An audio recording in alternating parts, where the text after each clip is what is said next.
Assalamualaikum warahmatullahi wabarakatuh. Bertemu lagi di channel Indahnya Berbagi dengan saya di sini Bu Wiwin. Kali ini saya akan membagikan info terbaru tentang cara pendaftaran CPNS dan P3K tahun 2021 yang baru saja dijelaskan oleh Panselnas. Dalam hal ini diwakili oleh Kepala BKN Bima Haria saat mengikuti rapat kerja Komisi 2 DPR dengan Menpan RB di Gedung DPR, Jakarta, Rabu 24 Maret 2021. Berikut cuplikan videonya. Di tahun 2021, pemerintah berencana membuka rekrutmen calon ASN melalui 3 jalur. Jadi jalur CPNS, jalur calon P3K, dan jalur sekolah kedinasan. Jadi kami membagi 3 kelompok di situ. Kemudian berikutnya, sistem untuk seleksi ASN ini masih menggunakan format yang sama, walaupun di dalamnya kami terus sempurnakan, baik teknologinya maupun tata caranya, sehingga kami bisa mendapatkan jaminan bahwa yang diterima adalah yang betul-betul berkualitas. Dan transparansi serta akuntabilitasnya dapat kami sampaikan kepada publik bahwa penerimaan CPNS itu bebas dari KKN. Kemudian beberapa fitur yang kami perbaiki. Jadi sekarang ini kami hanya membutuhkan satu portal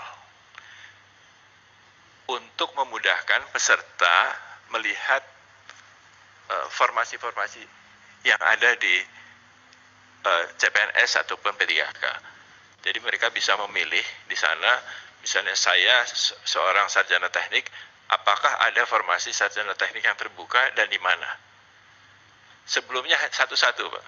Nah sekarang ini karena sudah terintegrasi, dia bisa melihatnya dari satu portal saja di BKN untuk bisa memilih formasi jabatan mana yang akan didaftarkan.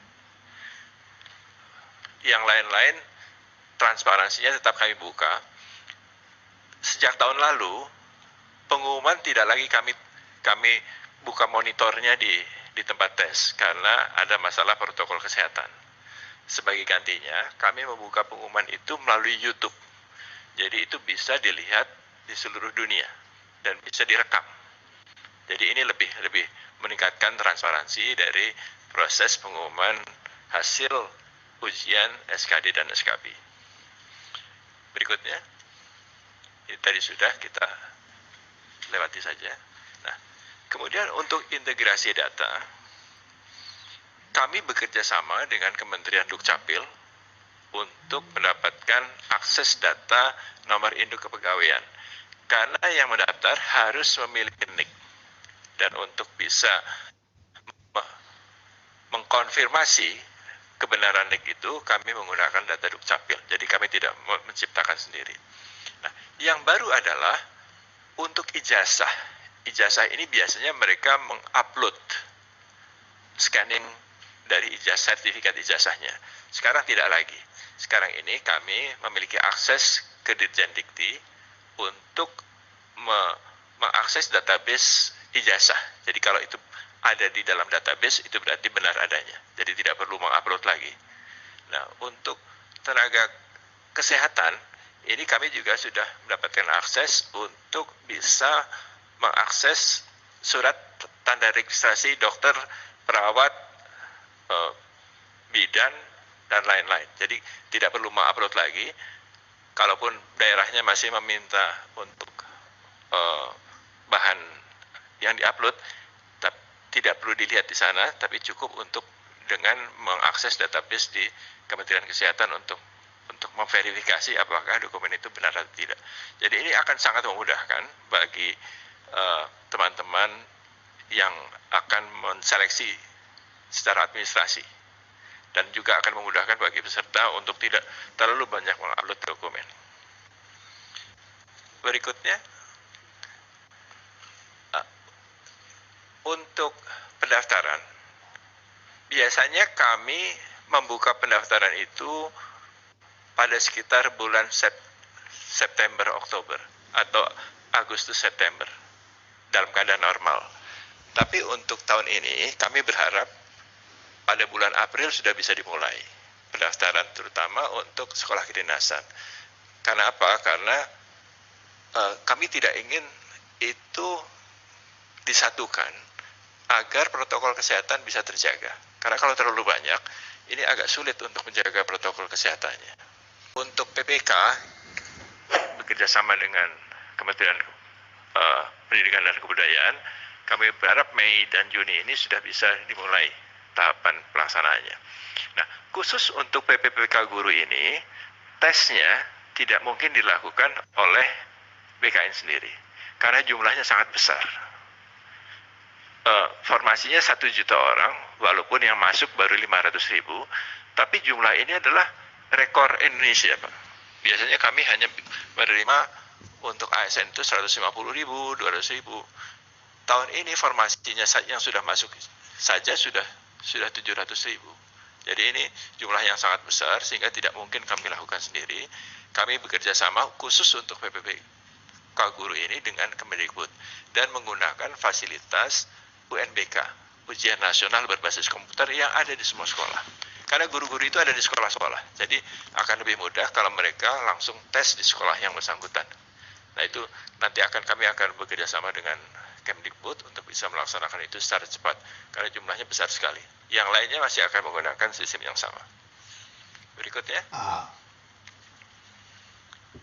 ini dalam bentuk grafis menjelaskan yang tadi. Saya kira untuk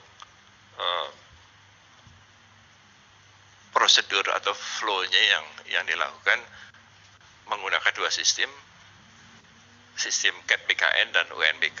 Jadi kalau misalnya ada pertanyaan kenapa kok tidak CAT BKN semua, karena memang karena jumlah yang sangat besar kami membutuhkan bantuan dari teman-teman untuk melaksanakan. Walaupun nanti sistemnya, isinya itu nanti akan sama, transparansi dan akuntabilitasnya akan sama. Ini hanya fasilitas UNBK-nya saja yang digunakan.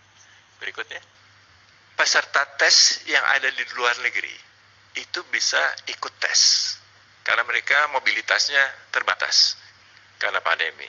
Jadi tahun lalu kami sudah mengadakan tes CPNS dengan lokasi di 15 negara di luar Indonesia, bekerja sama dengan Kementerian Luar Negeri. Ini lokasi tesnya adalah di KBRI dan di KJRI, dan itu bisa kita lakukan. Jadi kalau tahun ini akan kita lakukan seperti itu lagi, tentu akan sangat memungkinkan, apalagi teknologinya sudah akan lebih baik pada tahun ini. Jadi mereka tidak perlu harus datang ke Indonesia untuk bisa melakukan tes. Terutama teman-teman yang menjadi tenaga honorer di KBRI atau KJRI. Sebelumnya mereka harus pulang ke Indonesia, dan itu tentu sangat mahal. Nah, untuk ke depan mereka bisa tes di KBRI yang bersangkutan. Berikutnya. Nah, untuk menjaga jaminan security dari pada tesnya, kami juga membuat aplikasi face recognition. Face recognition itu bisa melihat wajah dari peserta ujian. Jadi tidak memungkinkan lagi adanya calo. Kalau dulu masih mungkin calo masuk, walaupun sudah diperiksa macam-macam, tapi masih ada kemungkinan itu dikerjakan oleh calo atau joki, gitu ya. Nah, untuk yang sekarang ini tidak bisa lagi karena kami sudah menggunakan teknologi face recognition. Jadi itu bisa untuk menetralkan upaya-upaya untuk menggunakan joki dalam tes CPNS. Berikutnya. Ini adalah prosedur yang juga sudah kami diskusikan dengan Satgas COVID dan Kementerian Kesehatan. Jadi kami betul-betul menginginkan prosedur untuk tes ini juga memenuhi persyaratan protokol kesehatan. Bahkan untuk yang positif COVID pun masih kami beri kesempatan untuk mengikuti ujian. Jadi akan ada prosedur-prosedur khusus bagi mereka yang positif COVID dan tetap bisa untuk mengikuti ujian. Jadi ada ruang khusus yang steril untuk mereka. Demikianlah beberapa poin penting yang disampaikan oleh Bapak Kepala BKN Bima Haryawi Bisana dalam rapat kerja bersama anggota Komisi 2 DPR RI pada Rabu 24 Maret 2021. Semoga informasi ini bisa bermanfaat buat teman-teman semua dan jangan lupa klik like, subscribe, dan bunyikan loncengnya agar tidak ketinggalan info-info terbaru berikutnya. Wassalamualaikum warahmatullahi wabarakatuh.